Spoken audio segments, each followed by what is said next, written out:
October 6th. I just wanted to record a couple things. So I was doing my hair this morning and I realized how long it is. Like it's really growing. And I can't do my bangs like front. They're like really long, like super long, that they're just like uncomfortably in my my eyes. so there's that. And but I was remembering when I had told my friend once and my hair was super long, I was like, I need to be careful. When I go to the restroom, I need to go like this. And she's like, why? I was like, because I gotta make sure I don't get any dingleberries on it. She's like, that's so gross, Yubi. And I was just laughing. It's just too funny. Anyways, it's just me, my carcajadas. Like, get ready. But, it's just thinking about the day. Had a dream. In my dream, it got highlighted to go back to doing my... It was an intense dream to a certain degree, but the part that stood out was the part where I'm making sure that I'm working on my projects. And so I thought that was cool. Again, just how my dreams are guiding me to what I need to do. And so one of the... It was funny because Julio Salgado was in there in my dream. And I mean, you have to check out their work. It's amazing. But I did a poetry reading, the first poetry reading that the only poetry reading that I did. They were there, and it was really cool. It was really cool to just listen and but anyways, they were in my dream, and I was seeing them, and they were like performing. They were performing. I mean, they're an artist, but you know, they were doing like a live or something, and I was the only one there in the room with him. And then he comes up to me, and then he kind of shows me in the live with him, and I'm like, hey, you know, like just being there to support their work. So in that room, I'm being shown, like, for me to start working on the next course. So I was like, okay. So I woke up, meditated on it, got the confirmation. Okay, which course? Because I have a list of courses that I'm already done with the 3 that I wanted to have completed by this month.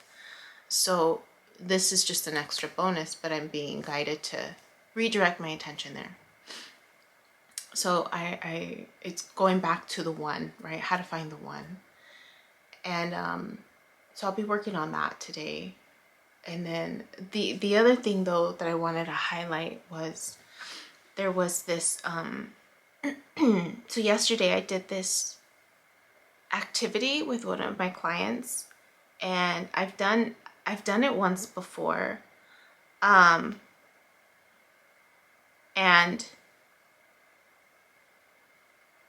so that I got the idea from Dr. Gabor Maté, and I don't know, I mean, I'm sure it's a technique. But so he was being interviewed for that one book, right? The Myth of Normal. And so I finished watching that I'll include the link again. But I was watching that video, or that YouTube interview, and in it he prompts the host to kind of clear, his mind, and then he asked him a question, and the directions were, I'm gonna ask you something, and I want you to, whatever first words, whatever spits out, like, that's what it is, right? So I took that concept, And I did this activity with 2 of my clients. Yesterday was the second one. And I was amazed by it. And I was like, duh, you haven't been before. And I'm going to include this particular technique in some of the courses. So for those of you that don't like, everything that I'm putting in my courses is stuff that I've documented on. So if you can't afford the courses, then, you know, rewatch the videos, right? It's free and it's in order. The courses just kind of condense everything. But so this technique, I had my client just kind of get comfortable and just focus on their breathing. And just focus on the breathing. And I was guiding them through the actual breathing exercise. Breathe in, breathe out. Just focus your mind on your breathing, how it feels to breathe in and then to exhale. Keep breathing. And I'm doing it with them, right?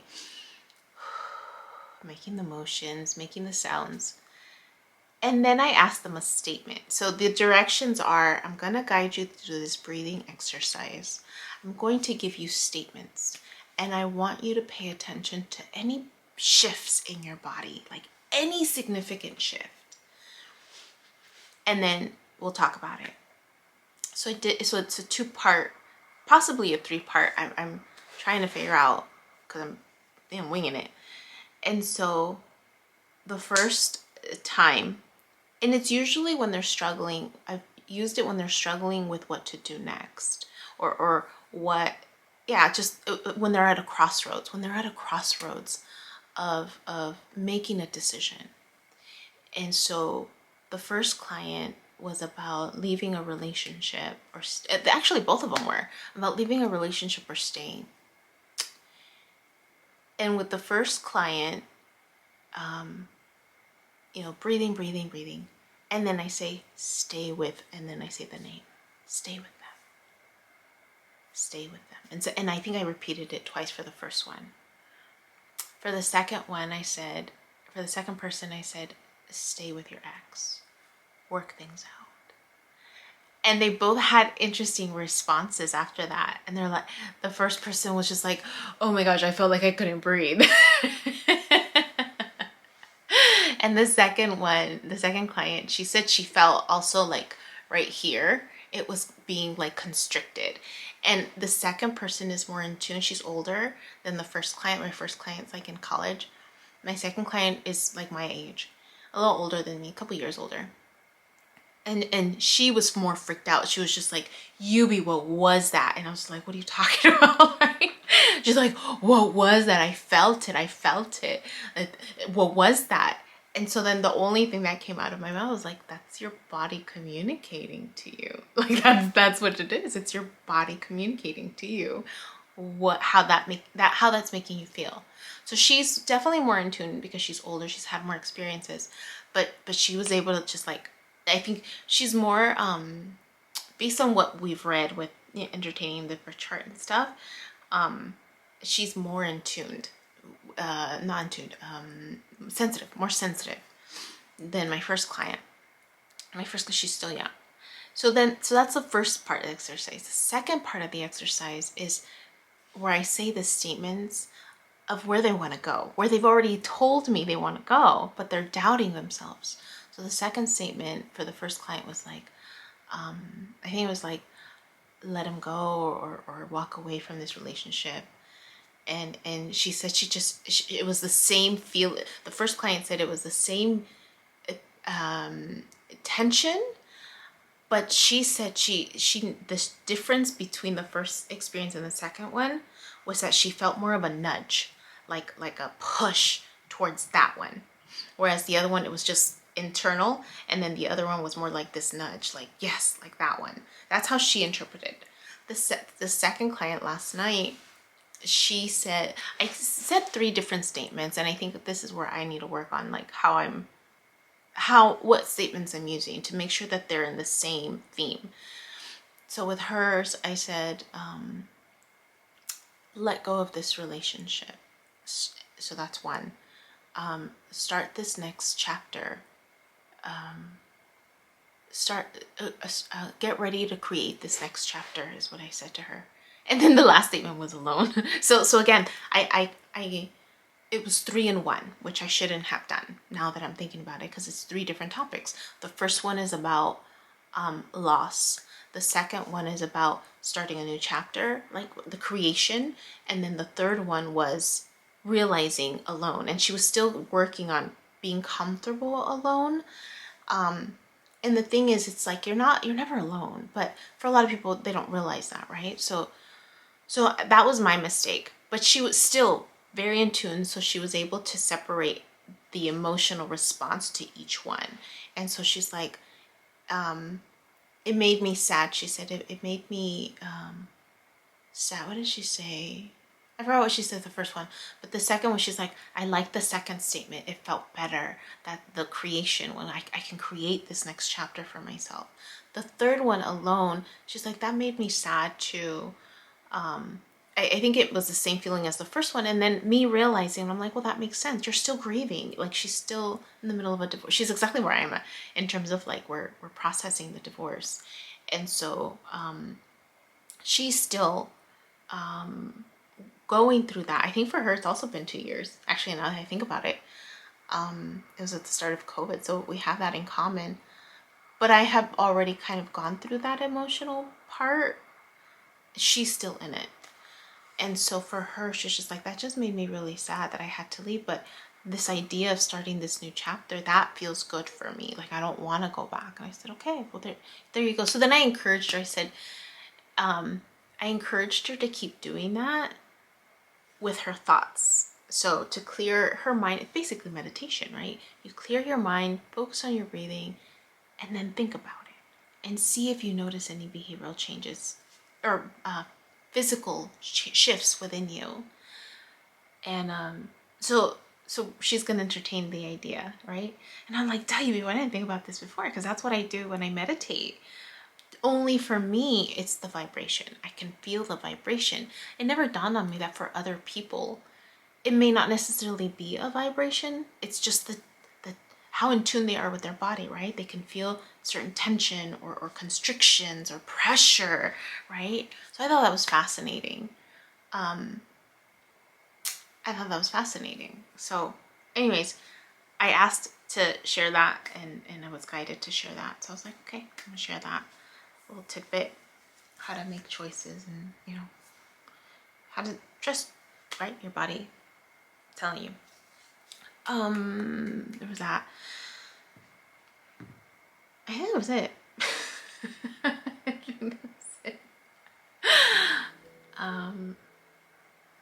Yeah, I think that was it. I need to walk to Office Max. They open at 8. I don't know, they opened at 8. So I have a lot to do today. I'm excited. And okay. Hey you, my name is Yubi and I use she, they pronouns, and you've just finished watching a clip from my video diary entries where I'm documenting my healing journey as I learn how to navigate my spiritual awakening. I have learned that this experience and process is unique to each and every one of us in whatever way we are embracing living our truth. This just happens to be my journey. And despite me having a graduate degree and a license in clinical social work, this by no means is intended to replace any type of formal mental health advice. This is just me on a personal level, shedding light on the truth that I am learning and discovering for myself as these experiences unfold, and really inviting you along for the ride. Please know that there is a time gap between when these videos post and my real timeline, and also that these clips build upon each other similar to chapters in a book. So if you find yourself lost or confused, feel free to click on the playlist section or the link below, where you can jump around, check out the other chapters, and or catch up. Also, please know that you're more than welcome to check out my website, www.youbecominghealed.com, where I've gathered all of this information, my background, experience, and education to create online self-paced courses to help you on your healing journey wherever you are. You're also more than welcome to check out my other YouTube channel at You Becoming Healed, where I've entertained a podcast, including clips from these courses so that I can make this content accessible to more and more people. please click like, subscribe, and share this content. So again, it reaches more people with the hopes that other people will resonate and connect with the healing journey and the stories shared so that they don't feel alone in their own process.